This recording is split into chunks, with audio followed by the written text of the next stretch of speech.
Menteri Agama Yakut Khalil Qomas menyatakan, pemerintah masih mengkaji usulan untuk menetapkan libur 2 hari saat Hari Raya Idul Adha 1444 Hijriah, yakni pada Rabu 28 Juni 2023 dan Kamis 29 Juni 2023.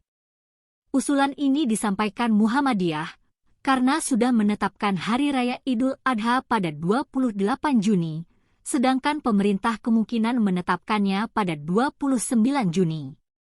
Nanti kita kaji dululah itu, kata Yakut di Kompleks Istana Kepresidenan, Jakarta, Selasa, 13 Juni 2023. Yakut tidak berkomentar lebih jauh soal usulan 2 hari libur tersebut.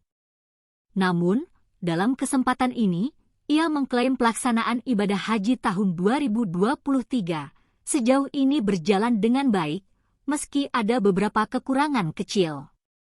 Yakut pun menilai keterlambatan penerbangan yang dialami sejumlah calon jemaah sebagai hal yang wajar.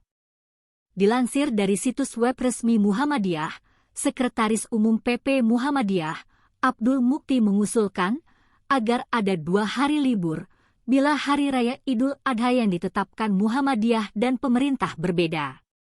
Mukti mengusulkan agar pada Rabu, 28 Juni 2023, juga menjadi hari libur nasional. Hal ini agar warga Muhammadiyah dapat melaksanakan sholat Id dengan tenang dan khusyuk. Pasalnya, beberapa tahun yang lalu, banyak anggota Muhammadiyah yang telah menjadi PNS dan ASN di berbagai daerah harus berangkat ke kantor pada hari ketika warga Muhammadiyah lainnya sedang melaksanakan sholat Id.